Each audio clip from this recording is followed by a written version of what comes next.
दोस्तों, आज के जमाने में स्कैम करने वाले किसी एक ट्रिक पर नहीं टिकते।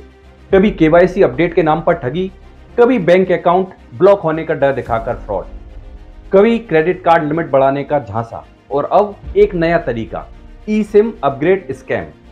सोचिए, अब ठग आपको कॉल करके कहेगा, सर आपकी सिम अपग्रेड करनी है, नहीं तो नेटवर्क बंद हो जाएगा। और जैसे ही आपने उसे ओटीपी बताया, बस आपका मोबाइल नंबर ठग के फोन में एक्टिवेट और आपका बैंक अकाउंट मिनटों में साफ। जी हां, ऐसा ही हुआ है साउथ मुंबई के एक डॉक्टर के साथ, जिन्हें इस ट्रिक से करीब 11 लाख रुपए का नुकसान हुआ।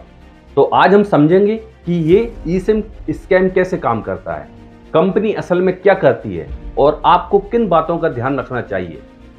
सबसे पहले सवाल ये उठता है कि आखिर ये ई सिम क्या होती है। दोस्तों, ई सिम यानी एम्बेडेड सिम, मतलब अब वो छोटी सी प्लास्टिक सिम कार्ड की जरूरत नहीं।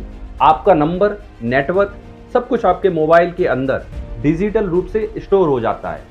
ये सुविधा नई और आसान है, बस क्यूआर कोड या ओटीपी से एक्टिवेट हो जाती है। पर ठगों ने इस सुविधा को मौका बना लिया है।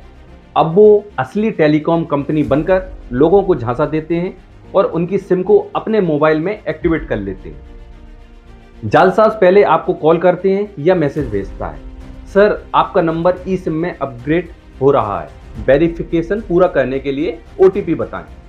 आपको लगता है कि ये कंपनी ने आपको कॉल किया है। जैसे ही आप ओटीपी शेयर करते हैं, आपकी फिजिकल सिम बंद हो जाती है और वही नंबर मोबाइल में ई सिम के रूप में एक्टिवेट हो जाता है।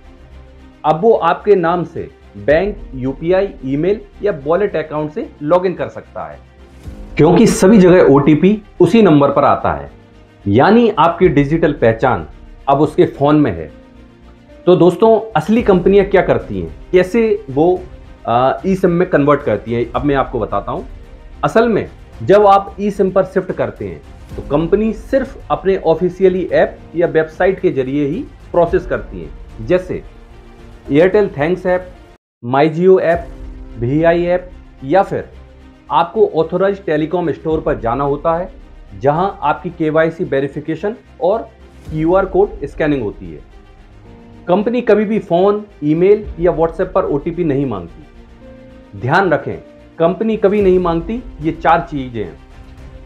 वन टाइम पासवर्ड यानी ओटीपी, सेकंड बैंक या यूपीआई डिटेल, तीसरा आता है आपका पूरा आधार या पैन नंबर, किसी क्यूआर कोड को स्कैन करने की रिक्वेस्ट। अगर कोई ये 4 चीजें मांग रहा है तो समझ लीजिए आपके साथ स्कैम हो रहा है। तो फ्रेंड्स, अब ये सवाल उठता है कि आखिर कैसे बचें इस फ्रॉड से। किसी अनजान कॉल पर अपनी पर्सनल डिटेल या ओटीपी कभी ना बताएं। नेटवर्क अचानक गायब हो जाए तो तुरंत कंपनी के कस्टमर केयर को कॉल करें। अपने फोन और ईमेल पर 2 स्टेप वेरिफिकेशन चालू करके रखें। अपने फोन में कॉल रिकॉर्डिंग और स्पैम अलर्ट ऐप्स का इस्तेमाल करें। और सबसे जरूरी, किसी भी लिंक या क्यूआर कोड पर भरोसा ना करें जब तक कि आप 100% सुनिश्चित ना हो कि वो असली है। दोस्तों, आज ठगी सिर्फ बुजुर्गों तक सीमित नहीं, शिक्षित, डॉक्टर, इंजीनियर सब इसके शिकार बन रहे हैं। इसलिए जरूरत है साइबर लिटरेसी की, यानी डिजिटल दुनिया की समझ। जितना स्मार्टफोन स्मार्ट होता जा रहा है, उतनी ही स्मार्ट हमें भी बनना होगा, क्योंकि एक गलती और सब कुछ ठग के हाथ में। तो फ्रेंड्स, अगर आपको ये जानकारी उपयोगी लगे तो इसे ज़्यादा से ज़्यादा शेयर करें और हमारे चैनल को सब्सक्राइब करें। यदि आप ये वीडियो फेसबुक पर देख रहे हैं तो फॉलो करना ना भूलें।